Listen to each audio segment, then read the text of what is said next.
Hello everybody, thanks for joining me for another video looking through the vinyl records that I've got on the shelves here in my collection. We're finally coming to the end of this row, and then we've got the bottom row and what's on the floor in front of the row. I'm kind of pleased in a way to get past the Yes and Yes related stuff, because for me this is going to be a lot more interesting to remind myself what other albums by other artists I've got. Obviously I know to a certain extent, but I literally haven't had these things off here since they were put here 2 years ago when we moved, and then it was literally just out the box into the shelf. So we'll see what we find. So we're starting here and we're going to there. I'm not actually in the wardrobe, but I'm obviously on it, if you like. So hopefully you can see these okay. Okay, so first of all, Elton John, Don't Shoot Me, I'm Only the Piano Player. This is a Record Store Day release. It's a double LP on red marble vinyl. It includes original album and lyric book, plus newly compiled LP of session demos. I hadn't realised I'd even got this. I knew I'd got some Elton stuff in this section. So it's a super heavy thing, and it is a gatefold sleeve, but I've never broken the seal around it. So what I've done when I bought this, which would have been 2023, is just looked at the vinyl record. So what I'm going to do now, for the sake of seeing the inside, as I want to break the seal on the, there's nothing precious really to that needs protecting.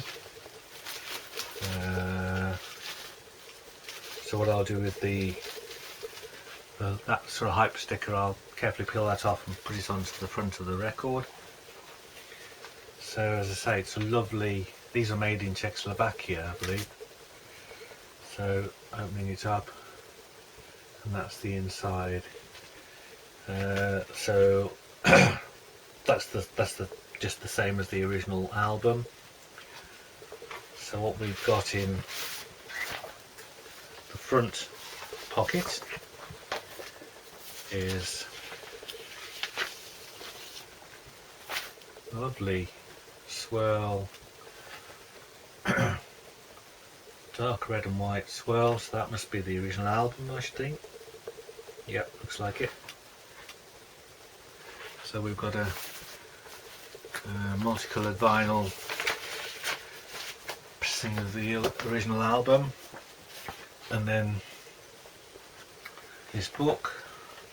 So again, I'm sure this is a copy of the original book. I've got the original pressing somewhere, so we'll come along.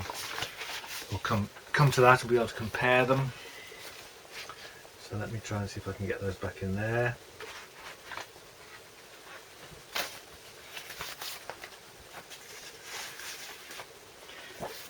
Book.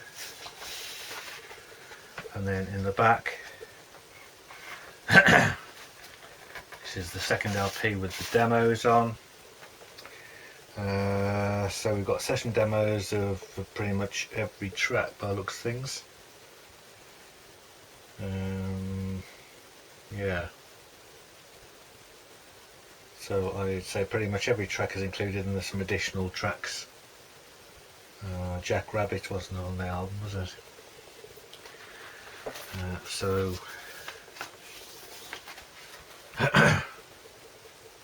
again, beautiful, lovely swirl vinyl. So very, very pretty. So what I'll do is I'll leave that out to sort the sticker out, and it'll give me a little bit more space as we go along, because these are a bit tight. Ooh. So Tumbleweed Connection. I think earlier on we saw one of these up top. this is, I think, the Japanese pressing. Yep. So this is Japanese original pressing on, it's DJM, but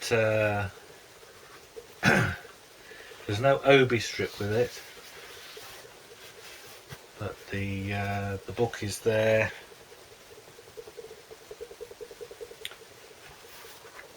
In all its glory.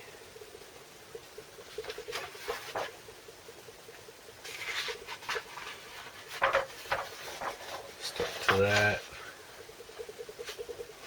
So it's a really heavy thing in a very, very thick sleeve.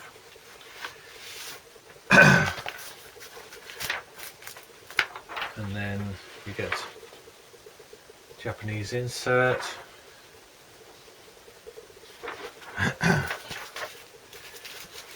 And the vinyl is red vinyl. So it's quite dark red vinyl, but it is red vinyl. So these were special pressings.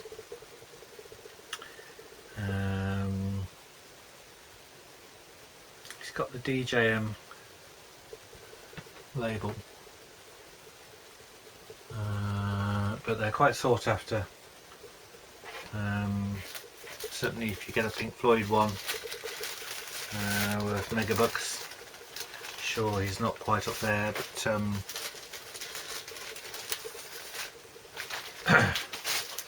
nice in a bag. So the whole thing is pretty much immaculate condition, and it's a shame it's missing its obi. That is such thick card on the sleeve, I can barely separate it.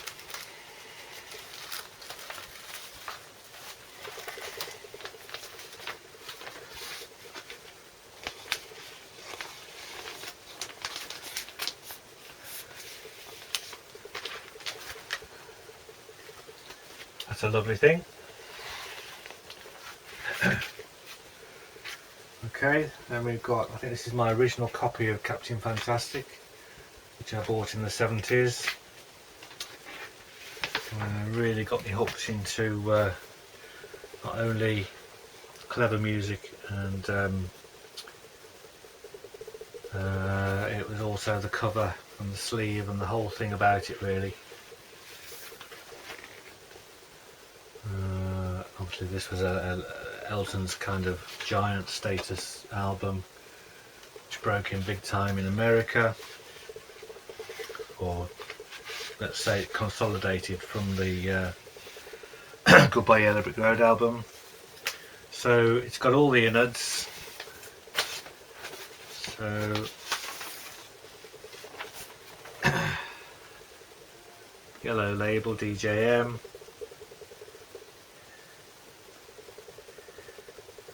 This is actually, looks like it's a Portuguese pressing. This is a Portuguese, which seems slightly wrong. Maybe this is a, let me just check on that.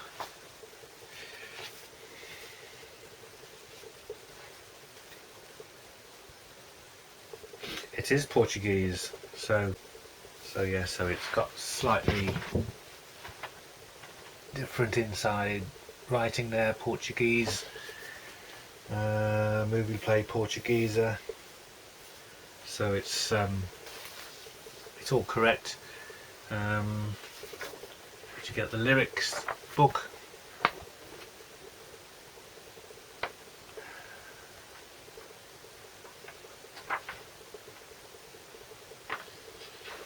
and that's a book with all the lyrics on, and then you get another book, scraps, so it's kind of cartoon stuff, pictures, miscellaneous bits and pieces, and then you get the poster, which I won't open it, but it's a poster of the cover, which is fantastic. So this has got me thinking, that looks like my original inners of the album that I originally bought. And the album I originally bought was a UK pressing, it wasn't anything to do with Portuguese.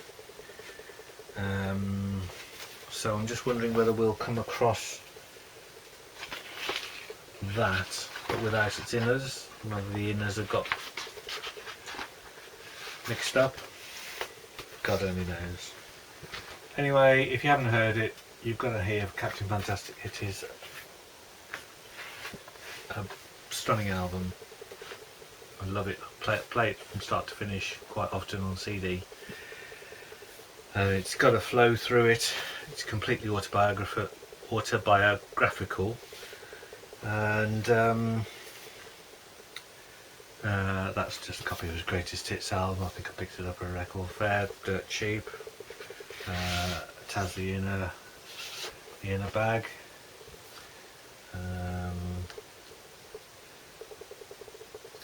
And I think this is basically up to 74, I would say. Yeah, 1974, this record company. So that's the greatest hits that he got up to that date. Okay, Goodbye Yellow Brick Road, obviously classic. Double album with a trifold sleeve. This is another type one. This is the quite limited yellow vinyl pressing that was done of it, and so trifold sleeve. The lyrics are all on the inner sleeve, so they didn't need to give you any in the bags or anything. But yellow vinyl, and that, as it says, 1973. It's a UK pressing. I'm not sure whether that came out subsequent to the original. It's just got 73 on there, so. In fact, interestingly, it's got DJE 29001 stickered over the sleeve catalogue number there, but it still says 1973.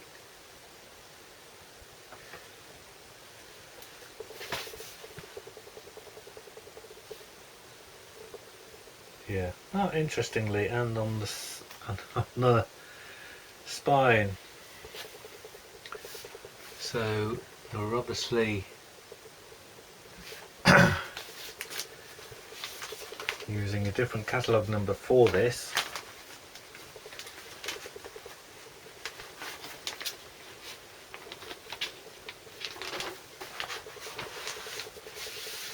DJE instead of DJM.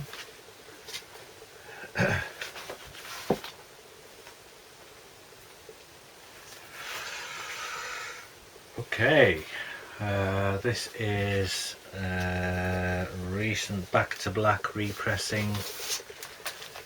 Was it an anniversary thing? 2014, remastered by Bob Ludwig. 180 gram audiophile quality vinyl in yellow. Again in yellow. So you get the download card, which is there. Numbered 2700 made, mine's number 1818 in that corner. I don't need to get everything out, but and I've obviously not done that as it's still in its shrink, but there's special labels for it, and it's not translucent, opaque yellow.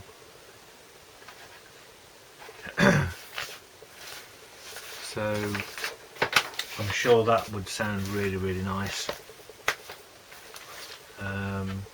I do like the album. I think it's got some weak moments as well as some incredibly strong moments. whereas I think that Captain Fantastic has no weak moments. So that's the 2014 remastered reissue.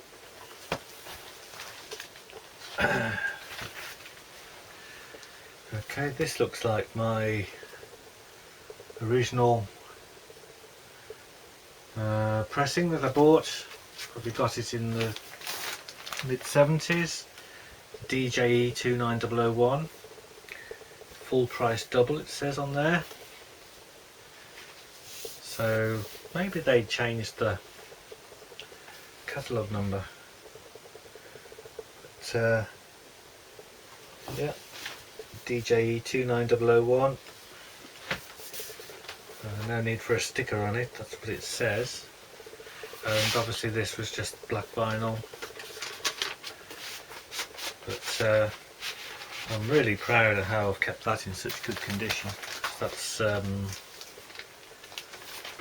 40 years old.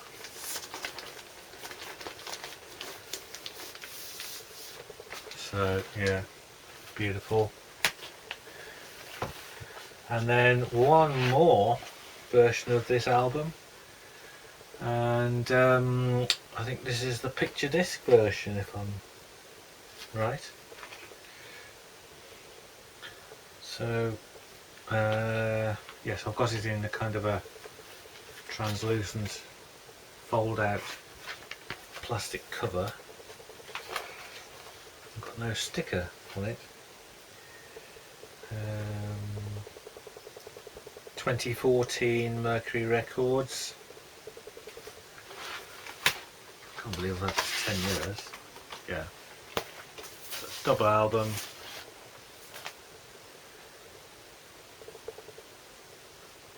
Beautiful. That's side 1 and side 2. I had to get this when this came out. I mean, apart from the fact that it just looks gorgeous, it's double picture disc of one of my favourite albums. I don't know whether I can get the other one out. Let's have a look.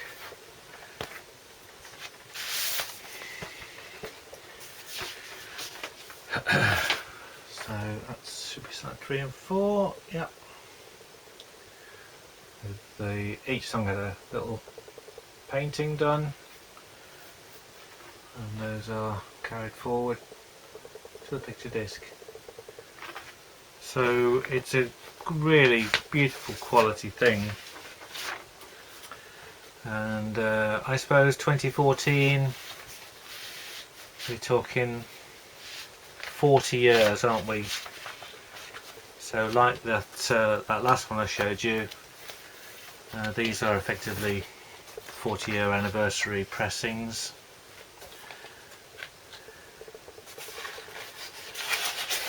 And like I was saying, you can't have too many copies of a classic album. You'll be relieved to know we haven't got 10 copies of every Elton John album that he ever did. Okay, so I've got a copy of Blue Moves. I did buy this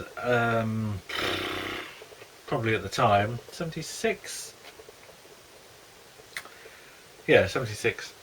And I think we all felt it was a big disappointment really on the back of Captain Fantastic. It's got sorry seems to be the hardest word. Of course it's double album, but nothing else really on the album stood the test of time. It's got inner sleeves, but I haven't even bothered keeping that in plastic, so that's how how little I thought of it. So never go to that. Never go to this. Right, this is more like it, isn't it? How we get into it. Batman Turner Overdrive, Not Fragile. This is my original copy of it that I bought in the 70s. Oh my god, I played this and played this. This is the most fantastic album in my opinion. Great in the sleeve. Every track on this album is stunning, just brilliant, heavy boogie rock. Story on that one is I lent it to my brother-in-law, who was by this time my brother-in-law, and he's the same chap that we sat gazing out the window listening to Relayer in awe, and he bloody scratched the thing. So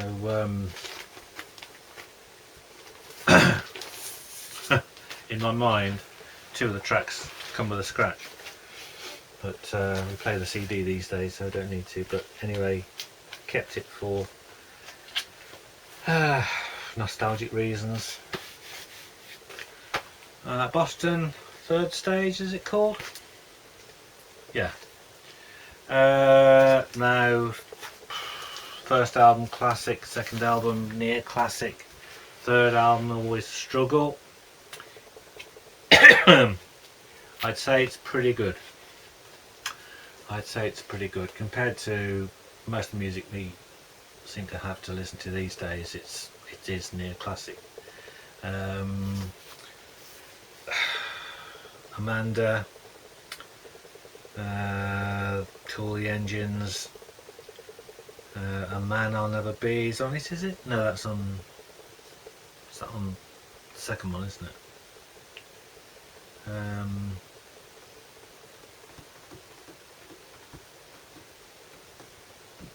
Yeah.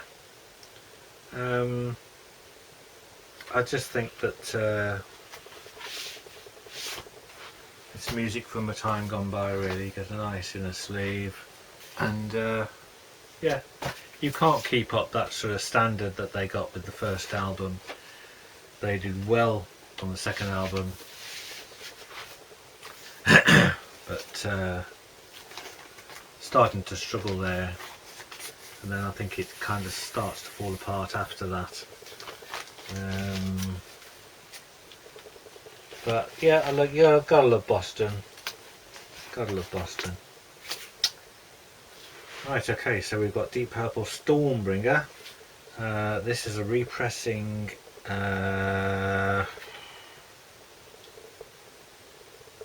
Easy on the Eye. I think this was a series of reissues that they did. This is such a heavy, thick thing. Oh no, it's coming out okay. So this is a double gatefold sleeve. Mega heavy pressings these. So you get this lovely inner sleeve, and it's got to have a year on it there. 35th anniversary remastered edition. That's what this is. Yeah. Stormbringer again is a little bit similar to the third Boston album in as much as this is David Coverdale, isn't it? And there's some great stuff on it. I mean, Stormbringer itself, Lady Double Dealer, the Gypsy, but there's some filler tracks.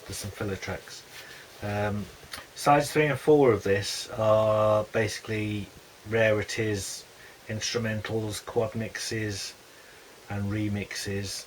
Unfortunately, there's no kind of rare versions of the good tracks, but anyway, it was again, you go it's classic purple, great sleeve, and I mean, I don't have all the Deep Purple albums. Come on, push yourselves once again. So I can't remember whether I originally bought Stormbringer in the 70s. I may or may not have had it, to be honest. So that was a nice version to get when they remastered it. What's next? Tubular Bells, there you go. This is the quadraphonic recording for people with 4 ears. I love that. And of course they've done this on CD, but it's got the quadraphonic Virgin thingy there. And no insert, but it's the beautiful original Roger Dean label, so it's fantastic, and this is in beautiful condition, and nothing more needs to be said about Tubular Bells other than everybody has to have it. And at least once. So yeah, so I'd forgotten I'd got the quad version of that, and the original one. So that's there. Okay, so we got 10cc, the original soundtrack. So in the 70s, whilst I was loving the Yes stuff, I was kind of liked a little bit of pop and rock. If it was melody and well written, I definitely liked music that was got interesting lyrics. This was obviously 10cc's I would say formative album in terms of setting them up as a band that's going to last. It's got You're Not in Love, or I'm Not in Love, and Life is a Minestrone, which was another single, unless it was the B-side, must have been the B-side. But for me, One Night in Paris is classic, sort of, what can you call it? They had their own kind of little genre going, didn't they? You get a sort of double-sided insert with the lyrics on, and yeah, Mercury label, so that's original copy. And yeah, so One Night in Paris, or Une Nuit à Paris as it's called on the album, is telling a story, and it's atmospheric, and yeah, I used to enjoy listening to that. So I definitely wanted to keep that back. When I was getting rid of a load of my stuff years ago, that was kept back, and I'm glad I did. Okay, so we're then into Rainbow on stage, double live album. This feels like it's a reissue. So 2014 again. So I was buying a lot of reissued stuff. I suppose, yeah, 1977 this first came out, but this is again a beautiful quality, heavy cardstock sleeve. And Rainbow were just fabulous, weren't they, when they started off? These lovely inner sleeves, really super heavy 180 gram pressings, and yeah, you can't knock that really. Classic 70s. I mean, Men on the Silver Mountain, Starstruck, Catch the Rainbow, Mistreated, Whole of Side 3 is Mistreated, and then Still I'm Sad, green sleeves on side 4. The lineup: Ronnie James Dio, Richie Blackmore, Cozy Powell, Tony Carey, Jimmy Bain. Just fantastic. and they give you on the back all their instruments, and then it gives you technical information about the rainbow that they used on stage. So,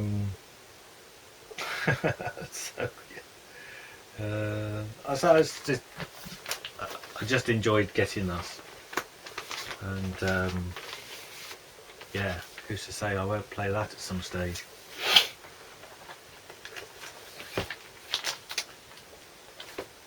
Okay, Wishbone Ash live dates, Japanese pressing. So we're into the kind of melodic rock kind of section, and I've got all these together. Again, must have album when it came out, and this is super heavy, super thick card sleeve. It's actually got in a sheet stuck to it, so that's actually stuck to it instead of just sitting inside. And then you've got double album. I presume there's no other inserts. No. But, double album. So it's just beautiful. When I see things like this at a record fair, oh, there is another insert. Yeah, of course. I thought there was. So they did this little book, little booklet, and so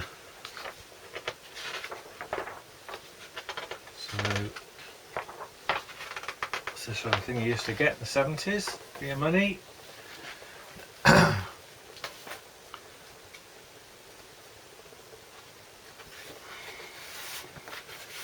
So I saw Wishbone Ash a few times.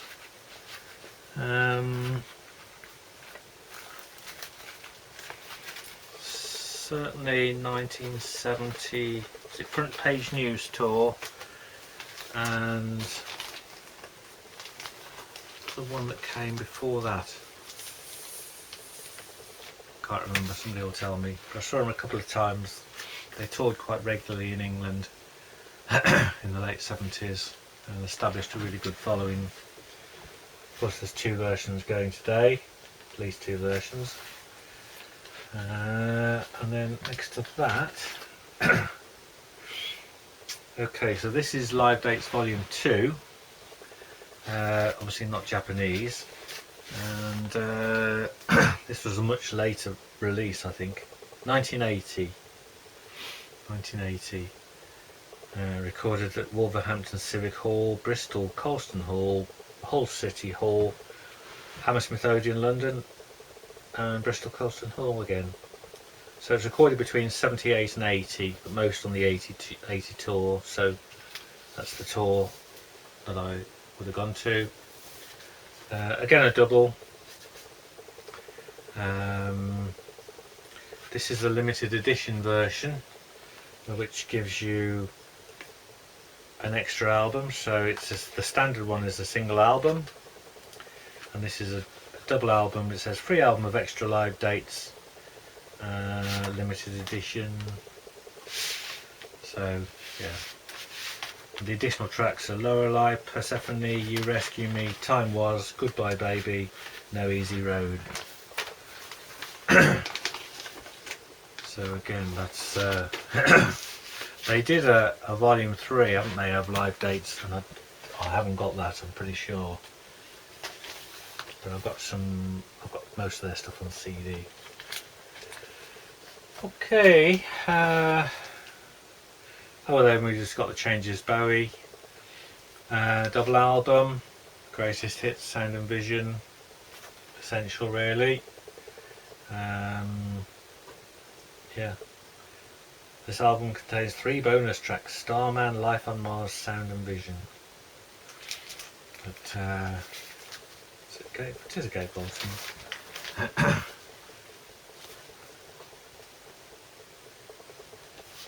So nothing inside it. But, Changes one Bowie, which I did have. I may not have it anymore. It was kind of usurped by that as a double album with additional tracks.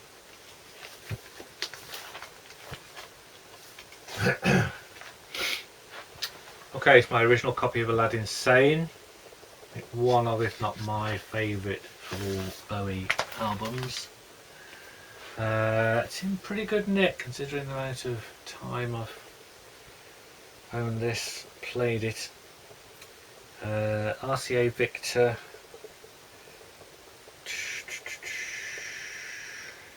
Is it 74? I'm sure it was 74 Aladdin Sane came out, I might be wrong. But amazing stuff really. Again, I would definitely say Aladdin Sane is an album that everybody should have, Bowie fan or not. Let's see, in a sleeve.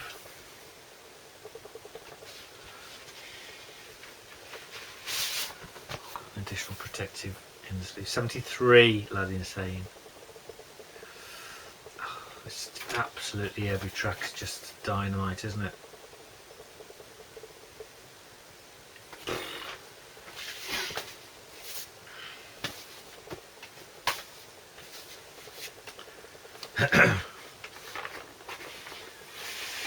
I'm starting to feel really nostalgic towards all these records because I'd love to just sit down and play them, listen to them one by one. Listen to some Bowie, listen to some Wishbone Ash, listen to some Rainbow, listen to Elton, and play the record instead of just whacking a CD on and then cooking your tea or whatever.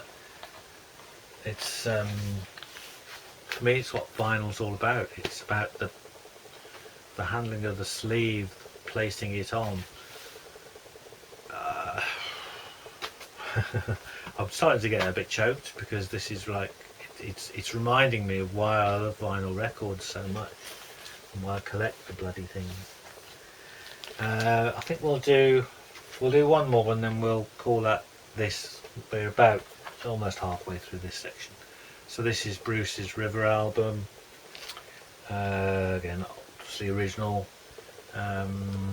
Fantastic album. I mean, he just did a series of groundbreaking albums, and the River was just as strong as the ones he'd done before. Cool.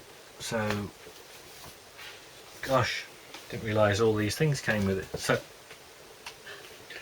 both LPs came in the sleeves, because it wasn't a gatefold sleeve, the River. But then you had a shiny sheet advertising his previous 4 albums, and then this which I think is it fold out, yeah. So you got all the lyrics to all the songs, and then all credits and stuff there. So total value for money, and that's in beautiful condition for its age.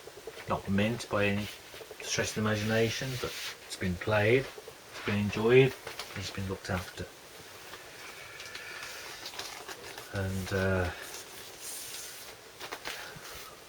if you haven't got the River in your collection, you should have it. You should have it. There's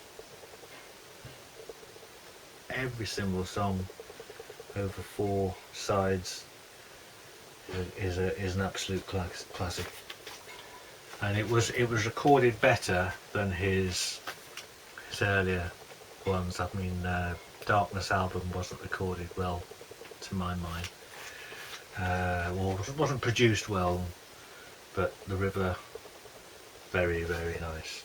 So we'll leave it there for now. I'll leave that poking out so I know where I've got to. So hopefully you can see kind of my sort of tastes, all set in the 70s, but as we go down there's much more kind of recent stuff, and artists that weren't even born in the 70s. So yeah, let's see how far we go. But hopefully that's giving you a good sense of what we might find as we carry on. So thanks for watching, and hopefully see you for the next one.